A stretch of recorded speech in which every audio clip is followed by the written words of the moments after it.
Blinded direct! Blinded direct! It is now, people! Here it is. 1, 2. What's up, my wizards? Dev from SBMTG. I got some goblins with magic origins for you today. A lot of people have been excited about that, so here it is. We've got 21 creatures in this deck, all of which are goblins. And let's go ahead and tell you that we've got, like, what, 9 1-drops here? Yeah, exactly. We're playing 4 Foundry Street Denizen, always important to the mono-red aggro deck, and no different here. We're playing, Dragon Fodder Hordling Outburst, so that only makes it better too. Probably the best 1-drop goblin we have. We're playing 2 copies of Frenzied Goblin. This is usually a 4 of in mono-red aggro. I have sort of split the difference here, but we still want to play Frenzied Goblin. We want to get our dudes through, especially including, Pile Driver, Rabble Master. We want to get creatures out of the way. Frenzied Goblin's still super good at that. Definitely want to play some copies of it. And hey, it's a goblin. And we're playing 3 copies in this 1-drop slot of Glory Chaser, Goblin Glory Chaser. Well, I wanted to play this card just because Origins is coming out and I know people are interested in it. It is quite a good card. It nearly always activates Renown, even sometimes against other aggro, because they may not want to trade, which often they will have to trade. Because even if they play, a 2-power guy on their first turn, it's often a 1 toughness guy. They don't want to trade their Kithion or anything like that against white aggro. So usually you'll get this guy through to activate his Renown. And once you do, the Menace is seriously no joke. A lot of value on this guy once you activate Renown, which in no way is hard to do. Not really at all. If they drop Caryatid on their second turn, things obviously get significantly harder. But a lot of the times you'll be able to swing through, especially on the play. It's very easy to make this guy work. And he works very, very well. On to the 2-drops. We're playing 4 copies of Goblin Pile Driver because we absolutely must. Goblin Pile Driver is he's a steamroller, he's a wrecking ball, he's absolutely crazy. It's just a rolling ball of butcher knives. He gets huge, especially late into the game, 3rd, 4th, 5th turn, and he's just unfreaking believable. Followed up by Goblin Rabble Master or Hordling Outburst. This guy is a nightmare, especially for blue once he resolves. So, yeah, gotta play 4 copies of this. I really cannot overstate how important this card is. It gets absolutely enormous pretty much every game. We're playing 4 copies of Subterranean Scout. Started off as 3 copies, but since we're down to 2 copies of Frenzied Goblin, we definitely need ways to keep them from blocking. And ultimately, I decided not to play Goblin Heel Cutter in this deck. There was a 2 of, came a 1 of, decided I didn't want it that much. It could be in the sideboard, though, or in the main. Let me know how you feel about that. Heel Cutter is a very good card. But I ended up playing 4 Scouts because obviously you can follow Rabble Master, or you can follow Pile Driver with this very, very, very well.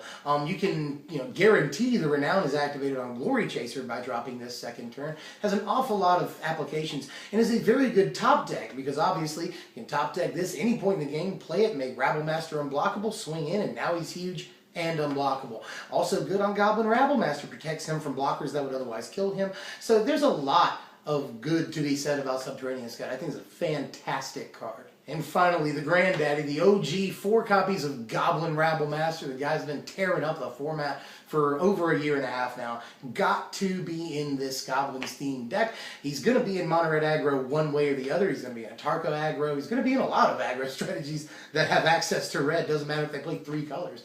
So yeah, definitely 4 copies of Rabble Master. There's no reason to babble on about this guy. He and Pile Driver make the deck a deck. We're playing 19 spells here. Let me tell you about my burn first. We got 3 copies of Lightning Strike, 1 copy of Wild Slash, and 4 copies of Stoke the Flames.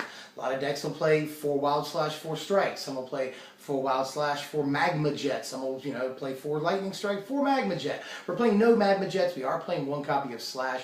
We're playing 4 copies of Strike, or 3 copies of Strike, excuse me, and 4 copies of Stoke always. Always play 4 copies of Stoke. Reasons for that, because it's ridiculous, and on to this, we're playing 4 copies of Dragon Fodder and 4 copies of Hordling Outburst. Yeah, we absolutely need these to make us tick too. These obviously make things like Rabble Master and Pile Driver incredible. So no reason not to play as many copies of these as we can. And again, they enable Stoke the Flames to be a thing, and Stoke the Flames is just freaking crazy. So play 4 copies of both token generators, I think. And we're playing 3 copies of Obelisk of Erd. Obelisk is really, really good, believe it or not. Some people would want to play Atarka's Command, I think, in this slot and play green-red. Go for it. I think Atarka Goblins is going to probably be a thing. But I really, really like Obelisk. Again, we're playing tons of tokens, tons of other goblins, and we will be able to convoke this out super duper easy. +2/+2 is no joke, and we can often swing for alpha the turn we play this, even if we have to convoke a couple of creatures to do it. So I love this card, it turns out. And I have seen this in a couple of mono-red aggro builds even before Origins, so I do in fact love this card. And when it comes down, you know, a lot of players have no idea that you're playing this, first of all. And when it comes down, it just wrecks the math of that turn and every turn after it. +2/+2 is just insane. I thought about playing Hall of Triumph in this slot. I just really want +2/+2. And we can convoke this easy. Easy peasy. So definitely doing this. We are just playing 20 lands in this deck. We're playing 17 mountains and 3 red fetches. I guess Bloodstained Mire. That's really cheap right now. The reason for that, I've had people ask me this before, is so we can thin our deck and not draw land when we don't need it later on in the game. We'll draw gas, creatures, burn, stuff like that. And we do not really care that much about our life total. So we want to thin our deck, enabling better draws later in the game. Here's our board right here. It's fairly standard for mono-red aggro right now in this meta. We need the 4 Eidolons of the Great Revel. It definitely helps us out against control and mid-range decks, obviously. Mostly control decks is what you play this against because counterspells and removal, for instance. Searing Blood against other aggro decks. Smash to Smithereens I want to try out not just against Perilous Fall, but against other decks that might play artifacts once Origins becomes a thing. Because I don't know if that blue-red that is it or artifacts deck is going to be a thing. It's probably not, but it might be at your F&M. So that's why I'm suggesting to put in Smash. Once you can actually get that extra 3 damage off, destroy their Perilous Vault or their Thopter or whatever they're trying to do to you, then that's extra 3 damage is insane. That's very good. Here are the power rankings for this deck as I see them right this second. Obviously, we don't know what the meta is going to be like when Origins comes out just yet. A couple of people have some good ideas. I think that Origins is probably going to shake up the meta a good bit, but we can be pretty confident that Goblins is a thing. Definitely looks strong to me, although obviously not a whole lot of defense. It's not resilient. If you get board wiped or if you get your key creatures removed, you're going to be in a fair amount of trouble. You're going to have a bad time. So, and there's not much that red really has to protect things. But I think this is a very strong deck, to be honest with you, from the way things are right now in this meta.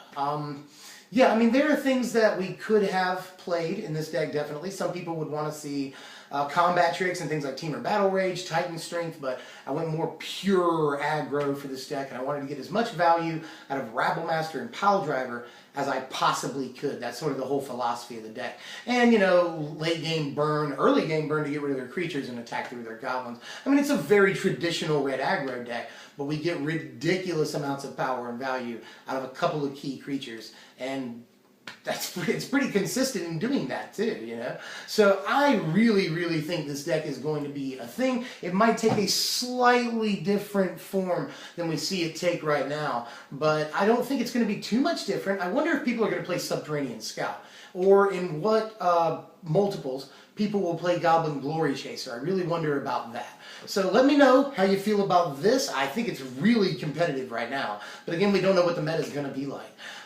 Please like, share, comment, subscribe. I've got something really cool coming up, or at least I think it's cool. I've been wanting to do it since I've seen a few of these Origins cards. It's going to be black-red Alesha.